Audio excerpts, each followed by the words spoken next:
सभी को नमस्कार। Welcome to our YouTube channel. मैं ललित कुमारी आप सभी का हार्दिक स्वागत करता हूँ। चलिए वापस लौटते हैं इंग्लिश क्लास की ओर। और इंग्लिश क्लास में जो अपना टॉपिक चला टेंस, उसी का ही अगला टेंस हम स्टार्ट कर रहे हैं, फ्यूचर कंटिन्यू टेंस। आज अपना जो टेंस है वो है फ्यूचर कंटिन्यू टेंस। आपके सामने लिखा हुआ है फ्यूचर कंटिन्यू टेंस। इससे पिछले वाले मैंने जितने भी टेंस है वो आपको करवा दिए गए हैं। यदि आपको वो टेंस पढ़ने हैं तो मेरी प्रीवियस क्लास है जो प्लेलिस्ट में डाली गई है, जितने भी वीडियो है वो आप एक बार देखिए, आपको हर टेंस समझ में आएगी। चलिए स्टार्ट करते हैं फ्यूचर कंटिन्यू टेंस। तो देखिए मैंने आपको बताया है कि भी कोई भी टेंस हो उसके आपको रूल्स आने चाहिए, उसकी एडवर्ब आनी चाहिए और उसके फॉर्मूला आने चाहिए, तभी आपको टेंस समझ में आएंगे। तो देखिए इस टेंस के क्या रूल्स हैं, वो पहले रूल्स पढ़ते हैं अपन, तभी आपको टेंस समझ में आएगा। तो देखिए पहला रूल्स है फ्यूचर कंटिन्यू टेंस में, फ्यूचर कंटिन्यू टेंस में हेल्पिंग वर्ब। बताइए आपको हेल्पिंग वर्ब क्या होती है?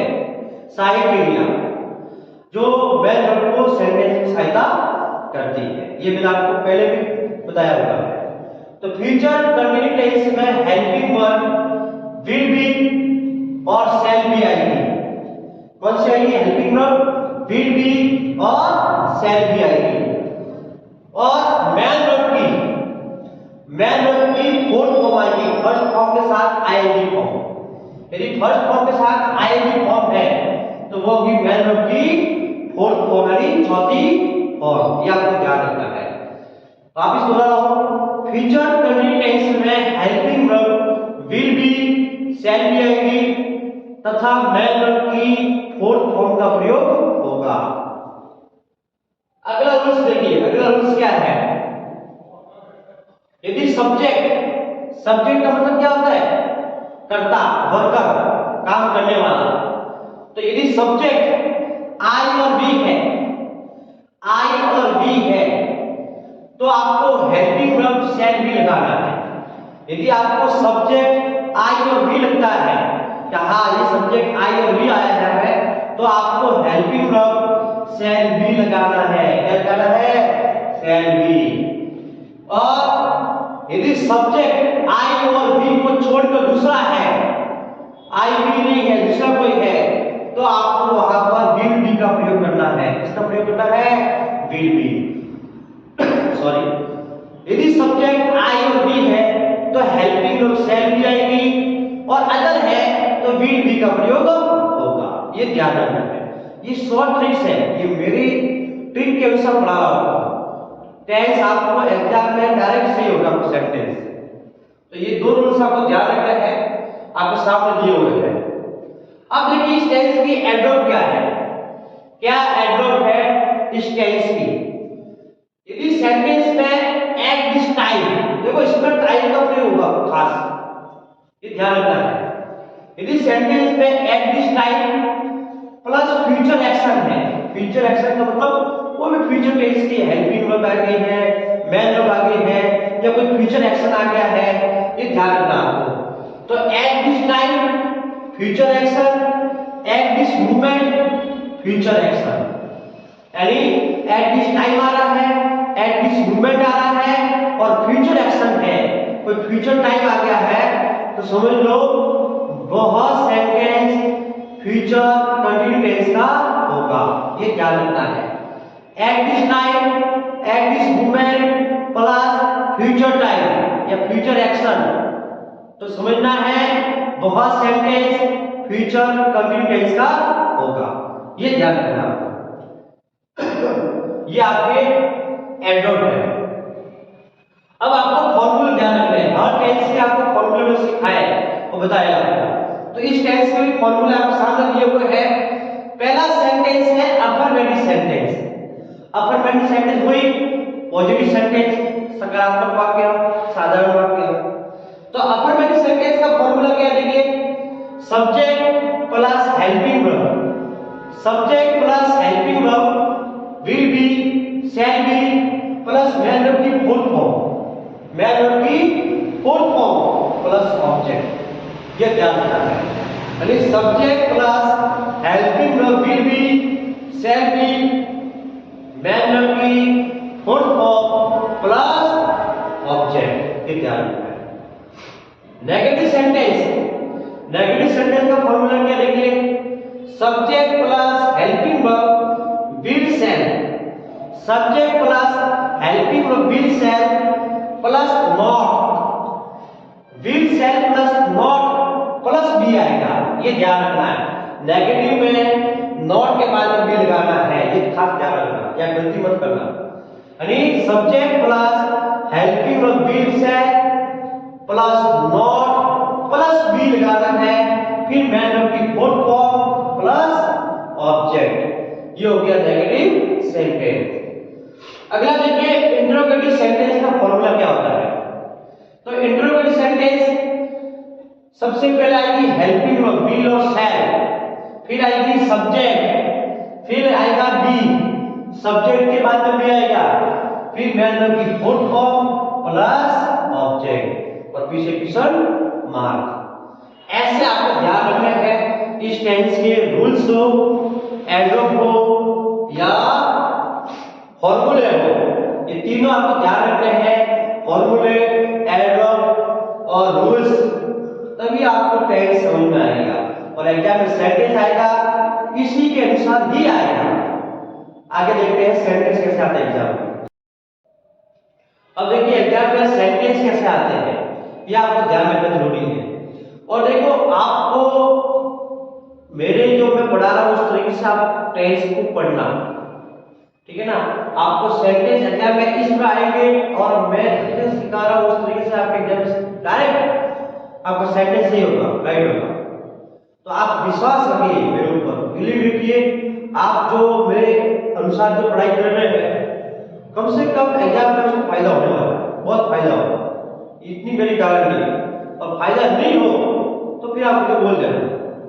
तो आप बस ध्यान रखें, जो मैं पढ़ा रहा हूं उस पर आपका कहीं ना कहीं बहुत बेनिफिट मिलेगा आपको। तो देखिए एग्जाम में सेंटेंस कैसे आते हैं फ्यूचर कंटिन्यूअस टेंस के एग्जाम में।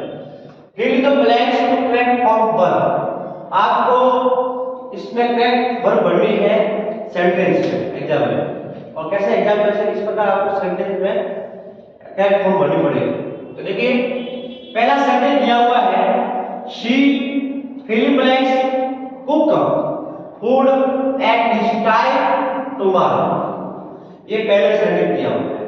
पहले आपको रीड करना है, फिर मैंने क्या बताया है एडवर्ब चेक करनी है। तो देखिए इसमें एडवर्ब कहां है, इसमें एडवर्ब साफ लिखी हुई है at this time, at this time और plus future time, future time आ गया टुमारो, टुमारो आया क्या।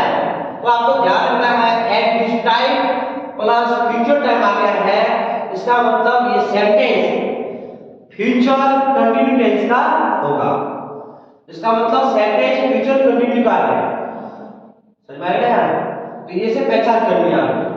पहले एडवर्ब चेक, पहले पढ़ो आप सेंटेंस को, पहले रीड कीजिए, फिर पढ़ने के बाद में आप एडवर्ब चेक कीजिए, एडवर्ब आपको मिल जाए फिर आपको बताना है हाँ ये सेंटेंस इस टेंस का है। तो इसमें eight this time plus future time है, इसका मतलब यह सेंटेंस फ्यूचर कंटिन्यू टेंस का है। अब इसमें ये फ्यूचर कंटिन्यू का है तो फॉर्मूला कौन सा लगाएंगे।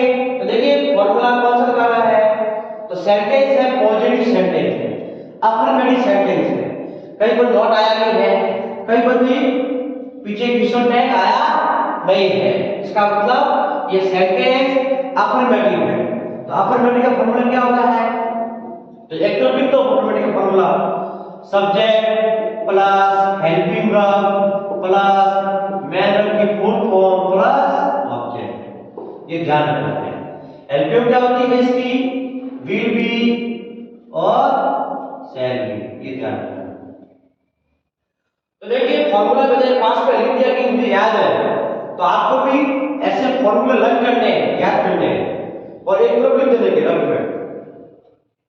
तो देखो सब्जेक्ट, सबसे पहले सब्जेक्ट, सब्जेक्ट क्या है, तो इस सेंटेंस में सब्जेक्ट है शी, क्या है शी।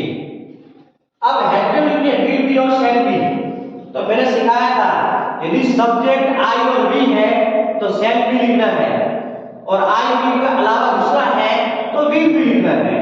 तो यहाँ पे सब्जेक्ट क्या है शी है, आई है क्या नहीं है, वी है क्या नहीं है।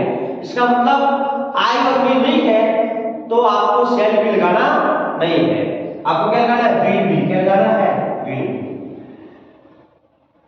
फिर क्या आएगा मैन वर्ब की फोर्थ फॉर्म, तो मैन वर्ब कौन सी इसमें कुक, कुक की फोर्थ क्या होती है कुकिंग, क्या होती है कुकिंग।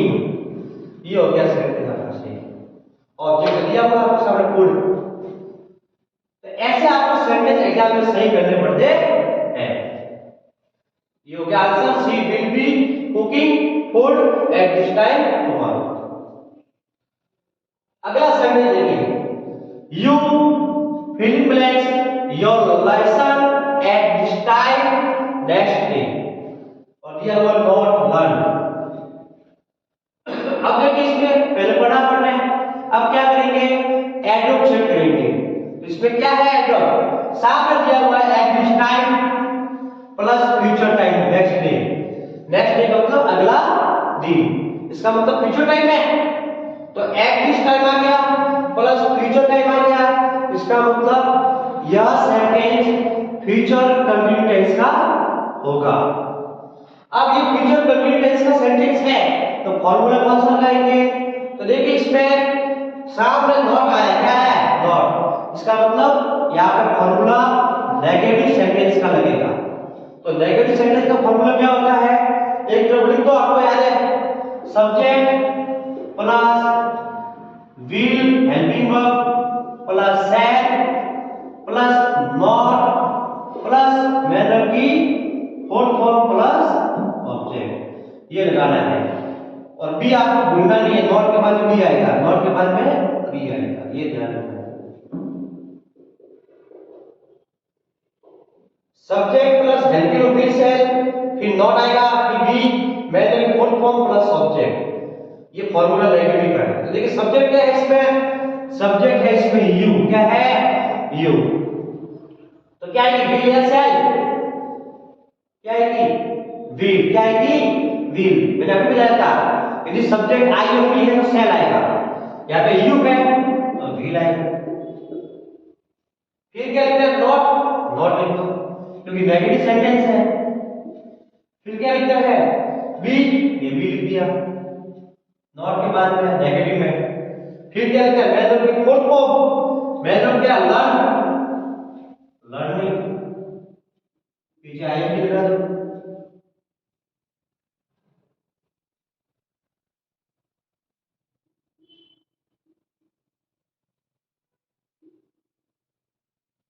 ये आपको ध्यान रखना है, ये सेंटेंस हो गया आपका। अगला देखिए, अगला सेंटेंस है fill in blanks subject fill in blanks a song at night tomorrow, ये दिया हुआ है, पहले बोल दिया पढ़ना है। अब क्या करेंगे, अब सेंटेंस कौन सा है वो पहचान करेंगे, इसे क्या करेंगे एडवर्ब। तो देखिए इसमें एट नाइट आ गया है, तो एट नाइट इसका मतलब यहाँ पे कोई टाइम का प्रयोग हो रहा है, और टाइम आया है और साथ में फ्यूचर टाइम भी आया है। At night plus future time, time आ रहा है और फ्यूचर टाइम साथ में आ रहा है, इसका मतलब यह सेंटेंस फ्यूचर कंटिन्यू टेंस का होगा। अब आपको पहचान करनी है कि ये सेंटेंस की पहचान होगी ये फ्यूचर कंटिन्यू का है, तो अब फॉर्मूला पहचान करना है, फॉर्मूला कौन सा लगाएंगे, तो पीछे दिया हुआ है क्वेश्चन मार्क लेके दिया हुआ है, इसका मतलब ये सेंटेंस इंटरोगेटिव सेंटेंस है, और इंटरोगेटिव सेंटेंस का फॉर्मूला क्या होता है, तो देखिए मैं आपको सामने लिखता हूं इंटरोगेटिव का फॉर्मूला, ठीक है ना, याद कर लेते हो helping verb plus subject plus be plus main verb की फोर्थ फॉर्म प्लस ऑब्जेक्ट। इससे टाइप तो आएगा, हेल्पिंग आएगी बी और शैल। तो देखिए बी शैल लगाना पहले सब्जेक्ट से पहले, तो पहले सब्जेक्ट पता करें सब्जेक्ट क्या है। तो इस सेंटेंस में सब्जेक्ट है आई, क्या है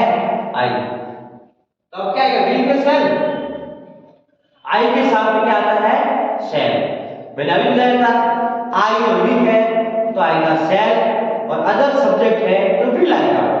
तो यहाँ पे आई है तो क्या आएगा, सब्जेक्ट शैल। तो पहले हेल्पिंग आ गई शैल, सब्जेक्ट आई आ गया, फिर क्या आएगा बी, क्या आएगा बी सब्जेक्ट के बाद। मेथड की फोर्थ फॉर्म, मेथड क्या है, सिंग, सिंग की fourth form singing. A object आ गया सॉन्ग, ये हो गया सेंटेंस, और पीछे क्वेश्चन मार्क दिया हुआ है। तो ऐसे आपको सेंटेंस सॉल्व करने हैं। आप इस प्रकार सेंटेंस को मेरे अनुसार पढ़ेंगे तो आपको एग्जाम में कहीं ना कहीं बेनिफिट मिलेगा। और ध्यान रखना है, ठीक है ना। तो सी बोर्ड की तैयारी कर रहे हैं तो उनके एग्जाम पास में आ रहे हैं, आप बहुत बढ़िया जितना रिवीजन हो सके उतना रिवीजन कीजिए। पिछले वीडियो में आपके टेंस पढ़ाए हुए हैं वो भी देखिए आप। मैं आपको पूरी इंग्लिश करवाऊंगा, 10वीं की इंग्लिश में पूरी करवाऊंगा। और जो कंपटीशन एग्जाम पढ़ रहे हैं या कोई भी क्लास में पढ़ रहे हैं, देखिए आपके लिए भी कहीं ना कहीं ये टॉपिक है, आपके एग्जाम में आता है, ये टॉपिक सिलेबस में है, तो आप ये वीडियो देखिए, कहीं ना कहीं आपको भी बेनिफिट मिलेगा। Thank you.